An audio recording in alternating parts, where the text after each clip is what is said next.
we are so excited for this opportunity to gather together with this group of awesome women. And we have a topic that we're going to be sharing that I think is near and dear to all of our hearts. And so I just know it's going to be a passionate time of sharing. And one of the things, our topic is about the high table versus high tea. Now, ladies, for years, we women aspired to high tea, and that was thought to be an accomplishment when we could sit down and, with the well-to-dos and have our cup of tea and, definitely have to have the little pinky out, and we may have thought we arrived. But I think the 21st century woman is looking forward to something a lot more than that. So we have our eyes set on the high table. So firstly, I'm going to ask our panelists to introduce themselves and just say a little something about themselves that will give you an idea of why their eye may be on the high table. And I'll start with our good senator here. Thank you, Mrs. Paul. First of all, I introduce myself. I'm Lisa Bostwick-Dean, senator. And I'm currently seated as a government representative in Parliament. And I'm particularly interested in matters that concern women's affairs and children and young people. I found myself, it's been many, many years that I've been asked whether or not I would have wished to become involved in frontline politics. And I have resisted the call until December of last year. And I suppose what made it different this time is that I now have a son who's now 6 years old. And as a mother, you find yourself thinking all the time about your child's future. What is it going to look like?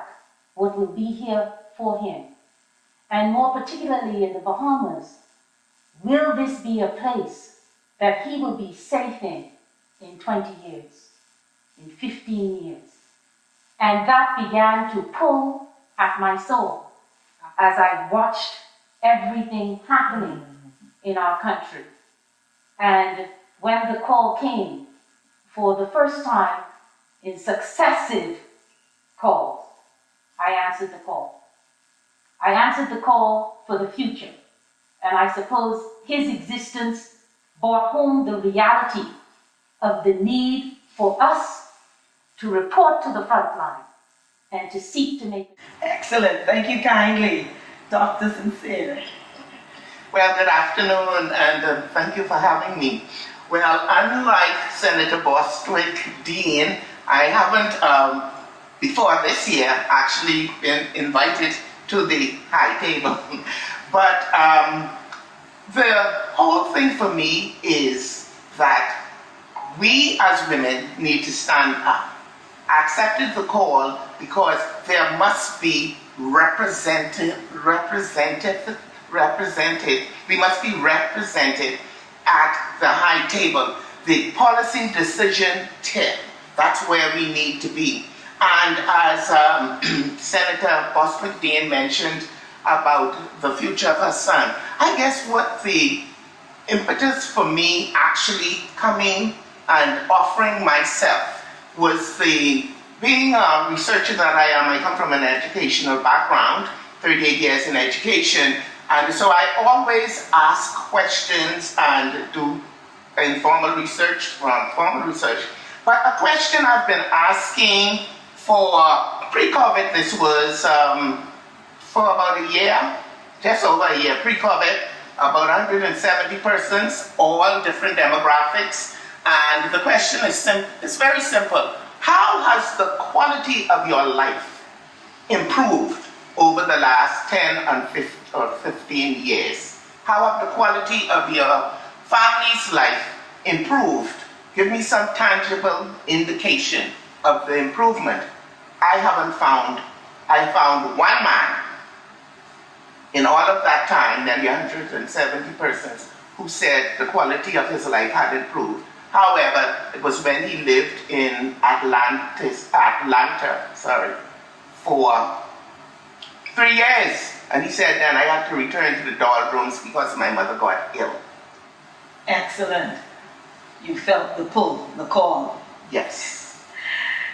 Party leader, it's good to have you with us, and I'm going to invite you now to introduce yourself and share.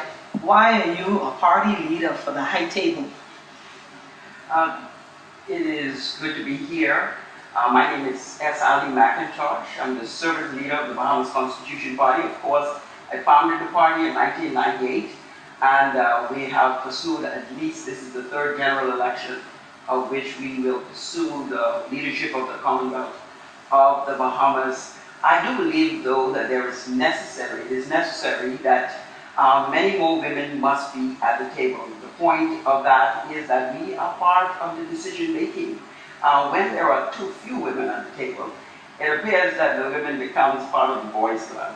We do not want that. We believe that equal access at the table gives the opportunity so that we will make decisions for us, for our children. I do believe women issues require that women be part of making that decision, or at least the greater part of making that decision. And so I've stood this long. People always ask the question, why are you here? And why have you been here so long? I thought I would stand long enough for two reasons. For some of my sisters to decide to come forward, and for some of the young people who needs to be part of this to grow up. And so that's why I'm here. Excellent. Actually, that is the first question that comes to mind. Is, you have tenure with this, and obviously you must be committed to it. But why aren't we getting more women coming forward? If there is this cry, and some of you have sensed the call and the pull. Senator, why do you think we're not getting more women? And what would you say to the women who are sitting, listening to you now, comfortable in their homes? Thank you. I think that many women understand the sacrifice of coming to the front lines. And many women recognize the need to stay and raise their children. That doesn't mean stay at home, because most Bahamian women are in the workforce. But they recognize that because of my time in the workforce, I need to invest time in my child. And the sacrifice of politics weighs heavy on their ability to make a choice. Add to that, when they look at the political forum and the nastiness that has become the political forum, women don't wish to put themselves there. I haven't been there a year yet, but for daring to speak my truth, the personal attacks in social media, it's awful. And I have watched the personal attacks on seated members of parliament who are female, and it's somewhat unlike what you see to our male counterparts. It's demeaning, it's belittling, it's quick to call her stupid. Look at that fool. What woman who is qualified wants to subject herself to that? And I believe that that is one of the greatest impediments to us stepping forward to the front line. Let me tell you something. Governance is the integral part of a parliamentary democracy. That is governance, and you can't do it without governance and the proper leadership. However, this is not a party thing. This is a national thing. And this is why 10 to 15 to 20 years people can say the quality of my life have not improved. Every government that has been in power have done some good. We start with the father of the nation, Sir Lyndon Pindling. The majority rule, he has ushered in majority rule. But now is the time, this piece of time, this space, to say it is now for majority ownership and that the majority have the voice. This is the dispensation that the PNC is pushing. Okay. I think Senator Lisa brought a very interesting point regarding the gutter politics that actually actually confront and inhibit why women do not come forward.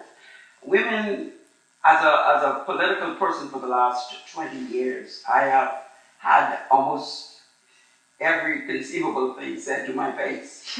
And I have smiled and allowed it to roll off my back because of the fact that I'm fighting for more than me. If I was just fighting for me, I would have a fight. But I had determined, and I came out of working youth work where my theme or my motto was committed to the preservation of the next generation. And so my fight in politics has not been just about what I would achieve. Because if I was just fighting for that, I would have been in the PLP since 2002 or in the F&M in this last minute's administration. But that is not what I'm fighting for. I'm fighting for all that these ladies have said, that for the children of the next generation of Bahamians to have a country to come home to. A lot of our children have went to college and they've decided they're not coming back. Yeah. A lot of children, a lot of young people have moved to Canada, to the United States, Europe, and other places on the whim that this country does not offer them a future and a hope. So I've endured because I believe it is necessary. If we must fight for the future, then we must lay down our own ambition and fight for the future. And that's why I'm here. I don't have children. I'm fighting for other people's children. It's part of what has pushed me forward. I think if I had my own children, I probably would not have had a concern for other people's children. But my push forward, and it's a divine mandate, is that we must get this country to the place where it must be, where the founders intended. The founders intended, and Dr. Sincere indicated that the father of the nation, who mentored me in his last 2 years of his life, said that this is not the country that they intended to create, that they failed as leaders to create the country they want. He encouraged me to continue to pursue the nation for what they intended, and that is so that our children, our young people will have a country to come back home to, and when we retire, we can live in comfort. Bahamas, we are behind the world. We are way behind. I don't know why we have developed in the way we have, but we are archaic in our views. Jamaica just elected 18 Yes. women. 30 in the field, 18 elected. Yes. You have a woman vice president-elect of the United States. Women are leading in at least 6 other countries in the world. Germany, Iceland, Taiwan, Greece, Finland. We're not making any sense with where we're going, with how we perceive our women. And I'm speaking to our women, step up, and I'm speaking to our men and our sons. Make space. Back our women. Back our women. Stand behind them and uplift them. Let's move forward. It is time. Let us have our place at the table. Even if you are not ready for frontline politics, let's get in the pathway to be mentored, to be trained, to let's have the sisterhood going so that you may not be ready for 2022, but you'll be ready for the next one. And while you're getting ready, while you are a lady in waiting for Parliament, then you can actually be mentoring, bringing up our daughters, bringing up our children, so that the education system from kindergarten, with what we are going to be doing in reform, realize that this is the time for voices to rise up where they haven't risen up before. I think that both ladies, I concur with what they've said. What people must understand is that when a woman is empowered, the country is empowered. When women are given the opportunity, the country goes to the next level. Good. I'm sure that our next level girls or next generation of girls is going to say we need quotas. Yes. I remember going to a school talking about politics and they say, is your party an all-female party? I just thought I'd throw that out there. I'm like, I hadn't thought of that, but that's a good idea. So, but we are interested in making sure there's a balance at the table so that the balance will always create balance within the community, and that is what I'm committed to. As you say, there could be an issue, in terms of the country, but when there is at least issues in parties, we can begin to bring some kind of semblance of balance in that regard. Excellent. Well, I believe that this generation of women has shown that we are not prepared to just accept the high tea. No. We are well, ready, willing, able to ascend to the high table and to do so in large numbers. Join us. I love the lady in waiting. The lady in waiting for Parliament. So all of our sisters out there who are waiting, we urge you to come and join the sisterhood and get trained and equipped for leadership. Thank you.